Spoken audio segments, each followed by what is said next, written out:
আমরা এটা পরিষ্কার বুঝে যাচ্ছি যে ইমোশনকে কন্ট্রোল আনার জন্য আমাদের রাইট এন্ট্রি চাই। রাইট এন্ট্রি, আপনি যেদিন থেকে রাইট এন্ট্রি নেওয়া শিখে যাবেন, হ্যাঁ, আর রাইট এক্সিট করা শিখে যাবেন, সেই দিন থেকে দেখবেন যে আপনার ইমোশন অটোমেটিক আস্তে আস্তে কন্ট্রোলে এসে যাচ্ছে।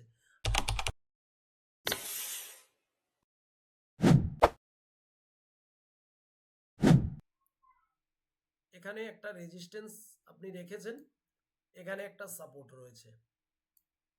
এইবার মার্কেট উপরের দিকে যাচ্ছে, আপনি ওয়েট করছেন। দু ধরনের ট্রেডার হয়, আমি দেখিয়ে দিচ্ছি।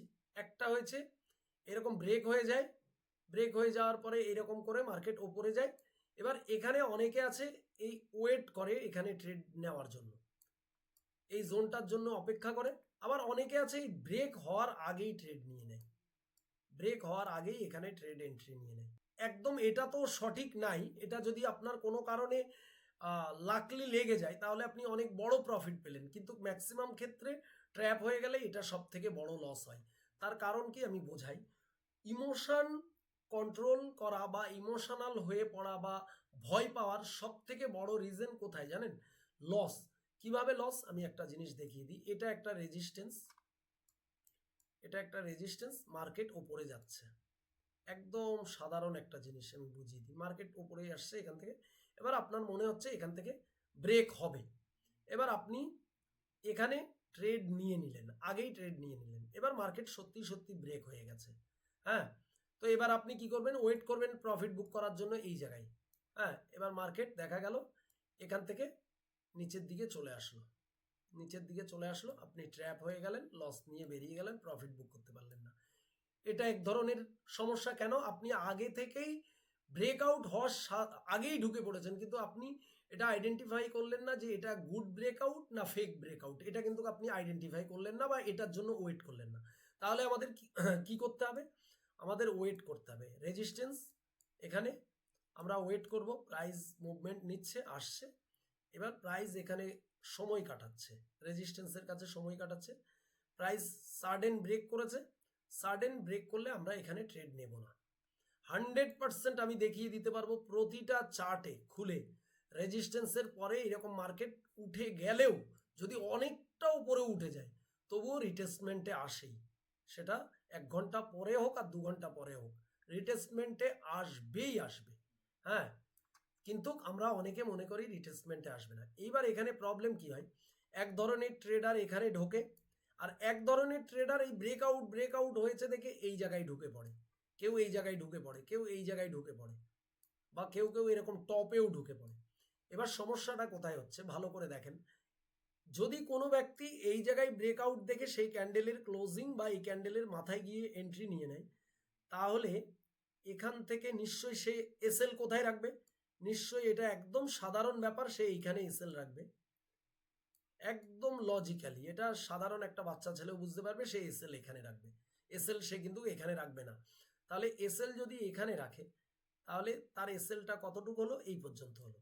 আর কোনো একজন ট্রেডার সে এইখানে ট্রেডে এন্ট্রি নিল না, সে ওয়েট করলো, মার্কেটকে দেখলো যে মার্কেট যদি প্রপারলি রিটেস্টমেন্ট নেয় তাহলে আমি ট্রেড নেব, না হলে আমি ট্রেড নেব না। ওয়েট করছে। এবার ওয়েট করতে করতে মার্কেট এখান থেকে নিচের দিকে আসলো। এবার নিচের দিকে আসলো, এবার নিচের দিকে আস্তে আস্তে আস্তে আস্তে দেখা গেল এখানে রিটেস্টমেন্ট নিল, নিয়ে এখান থেকে একটা মুভমেন্ট নিল। তো সেই ট্রেডার কি করলো? এখানে এন্ট্রি নিল, এখানে এন্ট্রি নিল। আর সেও এসএল কিন্তু এখানে রাখলো, স্টপ লস এখানে, তারও এসএল এখানে। আর যে এই ওপরে ট্রেড নিল সেও এসএল এখানে রাখলো।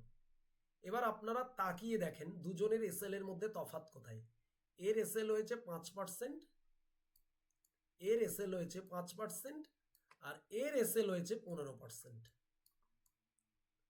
এইবার এই ট্রেড সাকসেসফুলি ওপরে যাবে কিনা এও জানে না, আবার এও জানে না। কেন?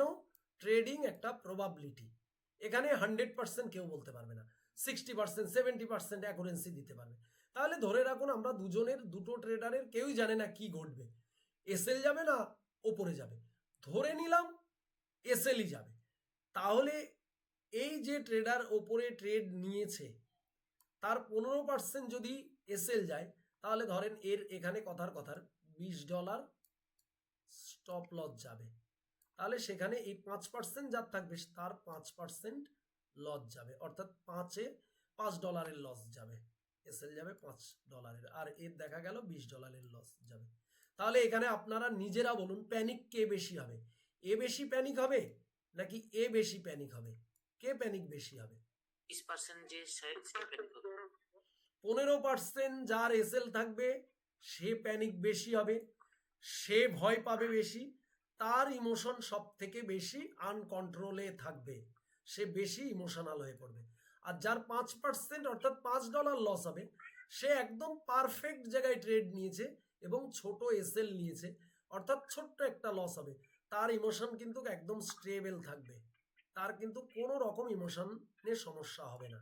আর যে 15-20% এসএল নিচ্ছে তার ইমোশন শুধু উথাল পাতাল করবে, ভয় পাবে, গ্রিড হবে, কি করবে বুঝতে পারবে না, কত কিছু সমস্যা দেখা দেবে। কেন? সে তো ট্রেডটাই সঠিক নেয়নি, ট্রেডটাই ভুল নিয়েছে এর জন্য। তো এখানে তাহলে আমরা বুঝতে পারছি যে ট্রেডে এন্ট্রি একটা মোস্ট ইম্পর্টেন্ট জিনিস। এন্ট্রি যদি আপনি রাইট না নিতে পারেন, এন্ট্রি যদি সঠিক না নিতে পারেন, তাহলে ট্রেডিং করলে কোনো দিনও এভাবে ট্রেডিং করলে আপনার ইমোশন কন্ট্রোলে আসবে না। তাহলে আমরা এটা পরিষ্কার বুঝে যাচ্ছি যে ইমোশনকে কন্ট্রোল আনার জন্য আমাদের রাইট এন্ট্রি চাই, রাইট এন্ট্রি।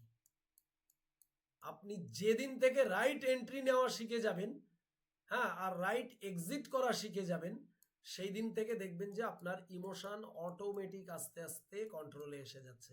আর আপনি যদি ভুল এন্ট্রি, ভুল জায়গায় ট্রেড নেন, তাহলে আপনার ইমোশন কোনো দিনও কন্ট্রোল হবে না। সেম জিনিস আপনাদের মধ্যে ঘটছে, আপনি মিলিয়ে রাখবেন আমার কথা বিশ্বাস না হলে। আপনার এন্ট্রি সঠিক হয় না, তার জন্যই আপনাদের ইমোশনগুলো কন্ট্রোলে আসে না। যখন আপনারা এন্ট্রি রাইট নিয়ে নেবেন, দেখবেন যে আপনার ইমোশন অটোমেটিক ঠিক হয়ে যাচ্ছে ধীরে ধীরে।